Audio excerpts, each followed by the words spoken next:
Y ya estamos de regreso en Vía X El Mostrador y vamos a continuar con nuestra conversación, particularmente sobre lo que hablamos al arranque de nuestro programa, nuestra editorial, respecto también a las situaciones de abusos cometidos por parte de la Iglesia. Y por lo mismo es que vamos a tomar contacto con nuestro próximo invitado. Ya se suma a nuestra conversación Eneas Espinosa, él es vocero de la Red de Sobrevivientes de Abusos Eclesiásticos. ¿Cómo estás, Eneas? Bienvenido. Desde Argentina, Hola, además. gracias. ¿Cómo están ustedes? Muy bien, qué bueno tenerte por acá. Tenemos harto tema para conversar junto a ti. Federico Joanón comienza entonces con la primera pregunta. Hola, Eneas. Mira, ahora que se develó este vínculo entre el fiscal Armendáriz con las víctimas, en fondo, bueno, está como en la mitad, ¿no? Porque él es hermano de una víctima y su padre abusador sexual vinculado a la Iglesia. Y el fiscal Armendáriz tiene a su cargo prácticamente todas las causas relevantes de abuso sexual de personeros de la Iglesia contra víctimas inocentes. ¿Van a hacer alguna gestión concreta con el fiscal Abbott para pedir el cambio del fiscal Armendáriz? Esa es una pregunta en el contexto de que hace tiempo las víctimas de abusos sexuales, sobrevivientes de abusos sexuales, venían reclamando en distintas esferas de que el fiscal Armendáriz no se notaban avances en las investigaciones y que en épocas del fiscal Arias se notaban muchos avances de en las investigaciones. ¿Van a hacer alguna gestión? Sí, nosotros estamos muy preocupados y como tú bien dices, venimos hace tiempo reclamando que el Ministerio Público de Chile accione con mayor celeridad. Y esto también cuando uno investiga a los poderosos, sabemos que es importante y necesario que esas investigaciones sean más rápidas y más transparentes, ¿sí? No hay que recordar con bastante detalle que las causas relacionadas con abusos en la Iglesia vienen de hace bastantes años ya investigándose. Si bien las primeras denuncias aparecieron hace casi más de 10 años, si uno recuerda, ¿no es cierto?, el famoso caso Caradima, en donde justamente Armendáriz también estuvo y tuvo un papel bastante opaco y extraño, por decirlo de alguna manera, y después eso, bueno, lo resolvieron otras instancias de la justicia. Hoy día a nosotros nos preocupa justamente los vínculos que pueda tener no solo esta persona, la cual aparece directamente relacionada y que podría tener, ¿no es cierto?, afectado su juicio, por decirlo de alguna manera muy, muy extraña, digamos, pero bueno, es raro que esta persona nunca se haya inhabilitado por sí misma y haya dicho, bueno, la verdad es que mi situación familiar, mi situación personal implica que dé un paso al costado y que esto sea investigado por otra persona. Nosotros a lo que apelamos es a un tema institucional de parte del Ministerio Público. Eneas, perdón, cortito ahí, pero por lo mismo, si pudieras definir lo que ha sido el rol que ha tenido el fiscal Armendáriz durante todo este periodo en las investigaciones, porque ahí, como decía Federico, se ha hablado de parte de las víctimas de un cambio de mano o en la forma en la que funcionaba todo esto, el tema de las investigaciones, me refiero, con el fiscal Arias y ahora esta lentitud en el proceso con el fiscal Armendáriz. Si tú pudieras definir quizás en un concepto, cómo ha sido ese trabajo de parte del fiscal Armendáriz y además de eso, si es que puedes darnos ejemplos también para poder quizás ahondar un poco más en esa argumentación. Mira, la forma más clara de verlo es que mientras estuvo Arias, todo el Ministerio Público mostraba transparencia respecto de lo que estaba sucediendo y habían informes públicos que aparecían en la página web del Ministerio Público con el detalle de los denunciados, de los investigados y en qué iba cada uno de los trabajos que se estaban realizando. Y esto porque se entendía la preocupación de toda la sociedad respecto de lo que se investigaba. A partir de la salida de Arias y después de que algunas de las causas, las más emblemáticas, pasaran al caso de Armendáriz, ¿no es cierto?, este tema cesó. Y nosotros, desde la Red de Sobrevivientes, que recibimos una gran cantidad de información de parte de los mismos sobrevivientes, empezamos a recibir reclamos y preguntas, sobre todo preguntas que qué estaba pasando. Si era solo la pandemia la que hacía que todas las causas se ralentizaran, o si efectivamente acá estaban dejando pasar el tiempo, y las sospechas son válidas cuando, insisto, se está investigando algo tan poderoso como es la Iglesia Católica. Mira, en ejemplos concretos, hay casos que llevan por lo menos 2 años sin que se mueva un papel o que por lo menos a nosotros nos informen. Que eso es lo otro relevante. Cuando hablamos de investigaciones del Ministerio Público, estamos hablando de que somos sujetos de derecho, los denunciantes, que nosotros estamos pidiendo información respecto de los casos. El caso Maristas no está en manos del fiscal Armendáriz, está en otra fiscalía, que en un punto por lo menos eso a nosotros nos deja medianamente tranquilos, porque justamente la relación que tenía Armendáriz era con la congregación de los hermanos maristas. Entonces, bueno, sería ya realmente impresentable que esa causa encima estuviese en su fiscalía. La preocupación principal hoy día es con el Ministerio Público completo, porque yo no quiero, a pesar de esta denuncia clara y concreta donde hay un apellido, que además es un apellido que suena muy fuerte en los medios nacionales, que es Armendáriz, no quiero que quede la sensación de que, bueno, cambiamos a Armendáriz y todo se resuelve, o aparece otro Arias y todo se resuelve, porque estamos hablando de un problema de estructura, del funcionamiento de la justicia chilena. Y esto creo que el país ya lo entiende, porque por algo estamos en la calle hace más de un año y por algo estamos en el proceso constituyente. Eneas, estos temas de abuso sexual, uno dice de la iglesia, ¿cierto? Pero la verdad es que si uno escarba un poco, están la iglesia en cuanto a ente diocesano vinculada directamente con el Vaticano, que es la iglesia, no sé cómo llamarle, normal. Están las congregaciones religiosas y cada una con sus especificidades. Tú nombraste recién a los maristas, pero están los salesianos, están los jesuitas, están los budistas, y todos han tenido casos de, sobre todo los jesuitas, que son los últimos que más se ha sabido, casos de abuso y de encubrimiento. Entonces, el punto es, ¿ustedes ven alguna diferencia en el trato cuando se trata de un cura diocesano sin poder de cualquier lugar lejano de Chile y protegido por un obispo de poco poder en cualquier lugar lejano de Chile, en relación con sacerdotes o autoridades eclesiásticas abusadoras con poder, con mayor poder, o bajo el amparo o bajo el alero de una institución con más poder? ¿Ven alguna diferencia en relación con la justicia y la posibilidad de juzgar a los poderosos? Que algo mencionaste tú con de los poderosos.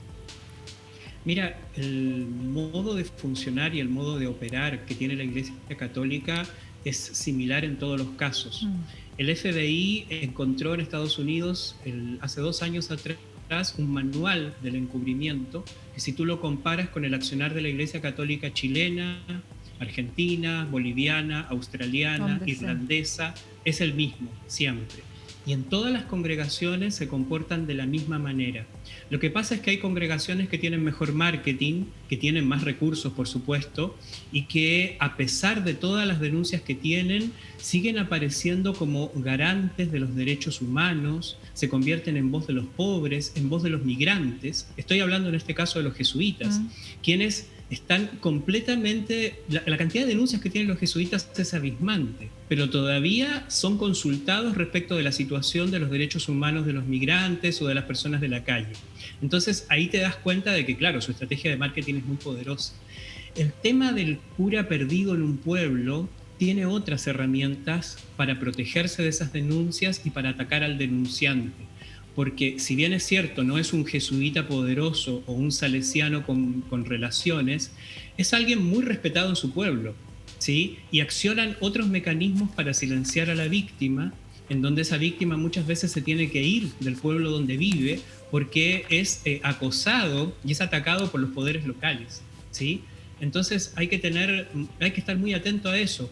Otra cosa fundamental en esta diferenciación: nosotros, los denunciantes que hemos podido salir en medios, que estamos relacionados a congregaciones como los maristas, los jesuitas, los salesianos, también tenemos esta posibilidad de sentarnos y conversar con ustedes y llegar a la gente. Pero una persona que fue abusada de la cordillera hacia el interior, en una caleta costera del sur de Chile, no tiene ese acceso. Y es muy difícil para él visibilizar el abuso que sufrió. Y justamente en esta visibilización es donde nosotros podemos emplazar a la justicia y al Estado chileno. Y lo hacemos también por ellos, por los que no pueden acceder a esto, a lo cual yo sí puedo. Oye, Eneas, Yo no he visto, acláranos tú, para que finalicemos, tú hablas del Estado chileno, hablas de la Iglesia como una institución. ¿Hay alguna acción, aparte de las responsabilidades penales de cada delincuente, ¿no? De cada cura o clérigo delincuente? ¿Hay alguna acción más general contra el Estado de Chile que más que mal le da el alero protector a la Iglesia, a las iglesias para funcionar, incluso con rebajas tributarias, con ventajas de tener templos, con entregándoles colegios donde tienen cientos y miles de niños, muchos contra los cuales abusan? Es decir, ¿qué acción contra el Estado chileno ustedes están pensando o están ejerciendo? Y segundo, ¿qué acciones concretas contra la Iglesia como institución? Porque una cosa son los delincuentes y su sanción, pero otra cosa es la Iglesia como institución que ha permitido esto y que hasta ahora no ha reparado los perjuicios, no ha indemnizado. Mira, un factor fundamental en esta relación justamente es el Sename, en donde sabemos que los niveles de denuncias por abusos son gigantescos. La Iglesia Católica es el principal socio del Estado en Sename. Más del 40% de los hogares tercerizados, ¿no es cierto?, en este modelo privatizado, tienen algún vínculo con la Iglesia. Algunos es muy fácil de descubrir directamente porque dentro de la misma ONG está ligado un obispo, un arzobispo, hay una congregación atrás, pero otras tienes que dar 2 o 3 pasos en lo administrativo para descubrir que atrás de esa ONG o fundación está la Iglesia Católica. Entonces ahí tienes otra fuente de recursos del Estado chileno que son entregados a una institución denunciada por abusos de manera sistemática. Tienes ese vínculo, tienes el vínculo del Ministerio de Educación, que tú muy bien nombras. Hasta el día de hoy, nunca el Ministerio de Educación de Chile se ha sentado a revisar qué pasa con las autorizaciones para que funcionen colegios católicos que están denunciados de la manera como nosotros lo venimos haciendo. Y te insisto con esto, con denuncias del pasado, pero también con denuncias del presente. Claro. ¿Sí? Porque esto es un crimen que se sigue ejecutando en la medida que nosotros seguimos teniendo las secuelas de lo que vivimos. Pero sin también duda. Hoy día hay infancias a cargo de esas instituciones que están en peligro, ¿sí? Nosotros lo hemos hecho con mucha responsabilidad y lo vuelvo a hacer hoy. Nosotros llamamos a las personas a pensarlo más de 2 veces antes de colocar a sus hijos en un instituto, en un colegio, en un espacio que esté ligado a la Iglesia Católica. Como organización estamos presentando querellas en la justicia chilena y de no ver resultados vamos a avanzar a las cortes internacionales, Comisión Interamericana de Derechos Humanos, hasta donde tengamos que llegar. Sentimos que el Estado chileno es muy responsable de esto, porque somos ciudadanos chilenos que sufrimos un delito en territorio chileno, que es un delito además imprescriptible, y lo dice Naciones Unidas, no lo decimos nosotros. Estamos hablando de abusos que se incluyen dentro de la tortura, tratados internacionales que ha firmado el Estado de Chile y que por lo tanto tienen un rango constitucional y que no están siendo respetados por el Estado chileno. Sobre el Estado Vaticano, claro, te puedo adelantar casi como una primicia que nuestra red está en contacto con redes en todo el mundo y estamos trabajando juntos para accionar sobre esto. Hace poquito tiempo atrás, en la Comisión Interamericana, justamente ECA, que es una organización que participamos de ella también, hizo una presentación mostrando esta situación. Naciones Unidas desde el 2014 que viene avisándole al Estado Vaticano que incumple los tratados respecto del debido proceso, respecto de la protección de la tortura, respecto de la mujer, ¿sí? Las situaciones de esclavitud que viven las mujeres religiosas al interior de la institución es un tema que se ha trabajado a nivel de Comisión Europea y de Naciones Unidas. Y son temas que parecieran que si nosotros no accionamos de una manera directa y firme ante cortes internacionales, el Estado Vaticano no va a hacer absolutamente nada para cambiar. Eneas, nos queda ya el último minuto de conversación junto a ti y por lo mismo, y también volviendo quizás a lo primero que estábamos conversando respecto al fiscal Armendáriz, ¿crees tú que él debiese efectivamente dar un paso al costado? Absolutamente. Después de lo que ya se ha sabido, no me cabe ninguna duda que él debe dar un paso al costado. Pero te insisto con esto, además del cambio de fiscal, se requiere una acción del Ministerio Público muy clara y concreta para actuar respecto de los abusos que se están cometiendo y de la manera en que se está investigando. Si no, nos vamos a quedar otra vez en lo mismo. Va a salir un fiscal, va a entrar otro, y en el tiempo que tienen que revisar las 10.000 hojas, ¿no es cierto?, que tiene cada investigación, vamos a terminar todos muertos. Esa es la situación y eso es lo complicado. Suena terrible, pero quiero que entiendan eso ustedes. Nosotros nos pasamos 30, 40 años de silencio, sufriendo una gran cantidad de secuelas por esto, y hoy día estamos accionando ante la justicia con la dificultad que eso tiene desde un punto de vista familiar, personal, con la búsqueda de proteger también a los niños que están hoy. Eso yo creo que, Eneas, para que terminemos, quería hacerte ese énfasis que tú lo dijiste, es muy importante. Hoy, en este momento, están violentando a un niño en alguna institución católica. Y eso es muy importante tenerlo presente, porque así el sentido de urgencia, ¿no?, que se haga justicia de lo que pasó antes para que no sigan ocurriendo estos dramáticos hechos ahora y en el futuro, ¿no? Eneas, la señal de impunidad es demasiado grande para los que hoy día están abusando. Ese es el punto. Sí, pues. Eneas, queremos agradecerte por esta conversación, una conversación necesaria y que queríamos abordar junto a ti, así que un abrazo grande hasta allá, cuídate mucho y gracias también por este contacto. Gracias a ustedes. Muy bien, nosotros continuamos.